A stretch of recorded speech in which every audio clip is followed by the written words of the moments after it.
Sa patuloy na tensyon ng Pilipinas at China sa South China Sea or West Philippine Sea, tila ba nakakuha na naman ng suporta ang Pilipinas sa Amerika. Ito ang dahilan kung bakit halos umusok na naman ang puweta ng China sa galit dahil sa pagde-deploy ng Amerika sa mga makabagong missile system sa Pilipinas.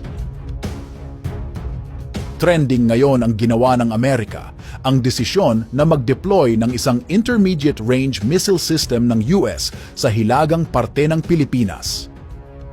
Ito ay sa kabila ng patuloy na balikatan exercises na nangyayari ngayon sa pagitan ng US at Pilipinas.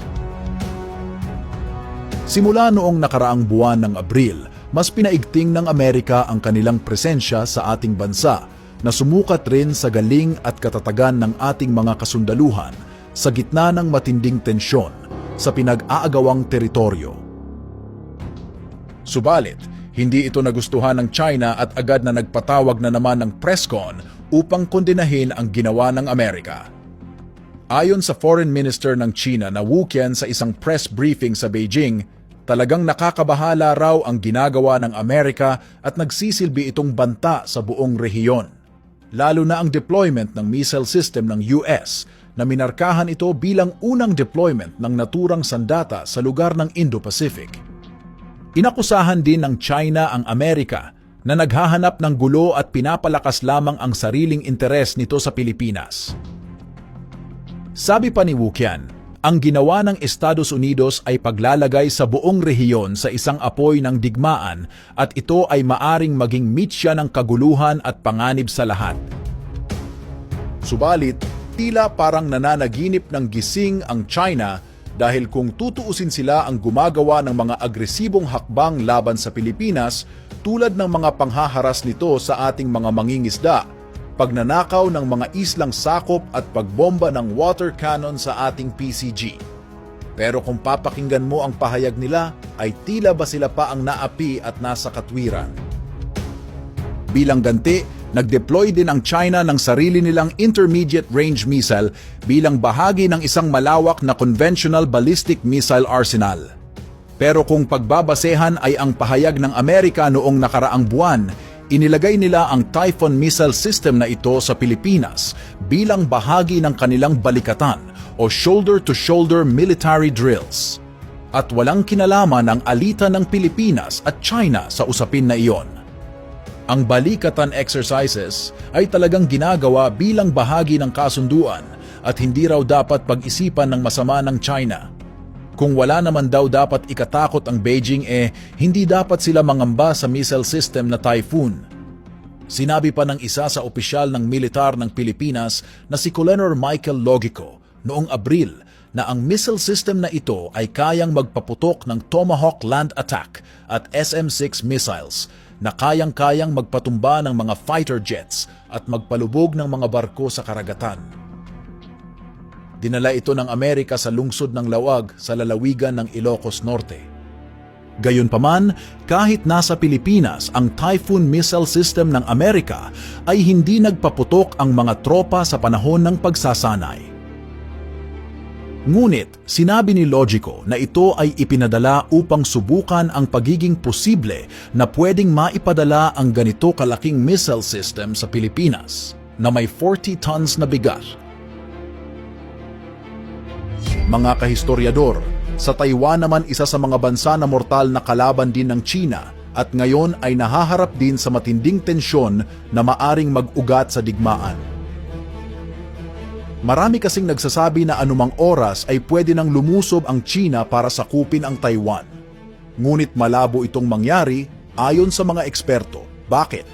Naniniwala ang mga eksperto na ang pag-atake ng China sa Taiwan ay pwedeng mag-ugat sa direktang paghahamon nito ng giyera sa mismong kaalyado ng Taiwan na Amerika. Nagbabala pa ang ilang mambabatas na isang maling hakbang lamang ng China ay hindi nito makakalimutan ang maaring mangyari sa kanilang bansa kapag kinalaban nito ang Amerika.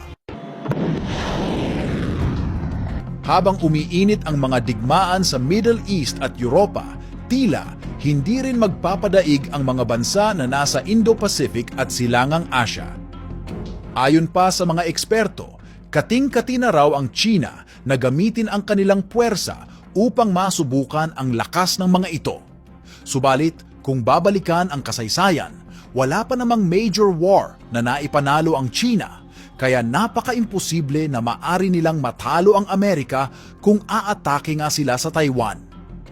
Pinangunahan ni Michael Thomas McCall Sr. ang isang delegasyon sa Taiwan upang makipagpulong sa bagong pinasinayaan nitong pamahalaan ilang araw pagkatapos magsagawa ng malalakihang pagsasanay militar sa rehiyon ng China na nagpadala ng dosenang mga warplane at barko para magpasikat sa kanilang puwersang militar. Naniniwala ang ibang eksperto na kung aatakihin nga ng China ang Taiwan, tiyak na madadamay ang mga bansang malapit dito tulad ng Pilipinas at Japan. Hindi rin daw papayag ang Amerika na makuha ng China ang Taiwan dahil tiyak magiging ugat ito para mas lalong lumakas ang loob ng China at magtulak sa pag-aangkin nito ng mga teritoryo sa mga kalapit na bansa na talagang ginagawa niya na. Isipin mo na lang, kung ngayon pa nga na wala pa silang nasasakop sa digmaan ay malakas na ang loob, paano pa kaya kung mabawi nila ang Taiwan? Sinabi naman ni Dr. Chong Lai, president ng The Prospect Foundation, isang Taiwanese think tank, na maaaring magsimula ang direktang digmaan sa pagitan ng Amerika at China kung talagang sasakupin ng China ang Taiwan. Pero ang tunay na mag-uugat ng digmaan ay kung aatakihin din ng China ang mga tropa at militar ng Amerika na tutulong sa Taiwan. Dahil ibang usapan na kung direktang sasaktan ng China ang mga sundalong Amerikano. Nagbabala pa rin si House Foreign Affairs Chairman Michael McCall na ang plano ng China sa Taiwan ay isang malaking kalokohan at kahangalan sa parte ng mga Chinese. Naisip daw ba ng China kung ano ang epekto nito sa kanilang ekonomiya bilang bansa na may maraming populasyon sa mundo? Sa Taiwan kasi ginagawa ang 90% ng semiconductor manufacturing sa mundo at ang planong pagsalakay ng China rito ay magdadala sa pagkasira ng mga manufacturing company at makakaapekto sa pandaigdigang komersyo. Sabi pa ni McCall, lahat ng tao ngayon ay may cellphone, kotse at advanced technology na umaasa sa semiconductors. At saan ba ginagawa ang mga semiconductors sa mundo kundi sa bansang Taiwan lang? Kaya naman, gagawin daw nila ang lahat upang protektahan ang bansa dahil ang pag-atake sa Taiwan ay maaring humantong sa pagsasara ng mga semiconductor manufacturing company. Maangas at matapang naman na nanindigan ang bagong Pangulo ng Taiwan na si Lai Ching-te na sinusuportahan ang kalayaan ng Taiwan at pagiging bukod na bansa nito laban sa nagaharing Chinese Communist Party. Nagbabala pa rin si McCall na maaaring humantong sa isang electronic shutdown at isang economic spiral ang mundo kapag nilusob na nga ng China ang Taiwan. Sa kabilang banda, tinukoy niya rin ang posibilidad na lumusob ang China sa taong 2027 base sa sinabi ng Pangulo ng China na si President Xi Jinping. Kung lulusob daw ang China sa Taiwan, ay para raw itong bata na naghahamon ng away tulad ng ginagawa ng Iran sa Israel. Bilang paggunita sa inaugurasyon ng bagong gobyerno ng Taiwan, ang pagbisita ng Grupo ng Amerika ay dumating isang buwan pagkatapos aprubahan ng Kongreso ang isang $8 bilyong na foreign aid package para sa Indo-Pacific, kabilang ang Taiwan upang hadlangan ang China. Pero ang China ay tila binabaliwala ang mga babala ng mga eksperto at sinabi pa na nagtagumpay sila sa kanilang layunin sa 2 araw na military drills nila sa paligid ng Taiwan noong nakaraang linggo.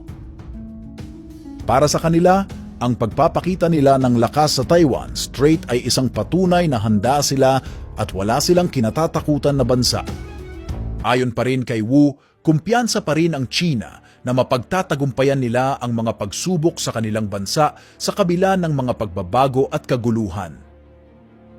Bagamat formal nang natapos ang mga drills, ang mga aktibidad ng militar ng China ay hindi pa. Kung saan, sinabi ng Taiwan noong Miyerkules na ang mga eroplanong pandigma at mga barkong pandigma ng China ay nagsagawa ng Joint Combat Readiness Patrol. Sa huli, ang pagsalungat mula sa China sa pag-deploy ng missile ng US ay binibigyang diin sa mas malawak na tunggalian at mga hamon sa seguridad sa rehiyon.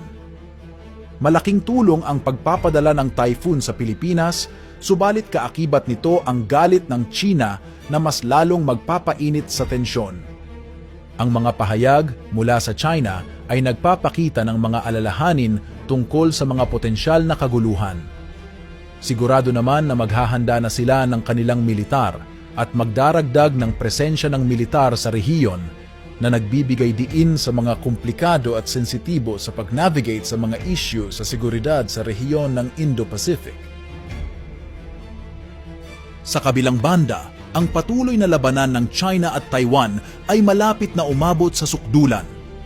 Sinabi pa nga ng militar ng China noong Huwebes na ang ibig sabihin ng independence ng Taiwan ay digmaan at sana handa ang bansa sa anumang kaparusahan sa ginagawa nilang pagmamatigas. Itinuturing ng China ang Taiwan bilang isang rebeldeng isla na dapat na muling pagsamahin sa mainland kahit na sa pamamagitan ng puwersa. Pero hindi ito papayagan ng Amerika at iba pang kaalyado. Maging ang bansang Taiwan ay handang makipaglaban para sa kanilang kalayaan. Ikaw, ano ang masasabi mo sa ginagawa ng China? Ano ang dapat gawin ng China para mapanatili ang kapayapaan sa rehiyon? I-comment mo na yan sa ibaba para malaman din namin.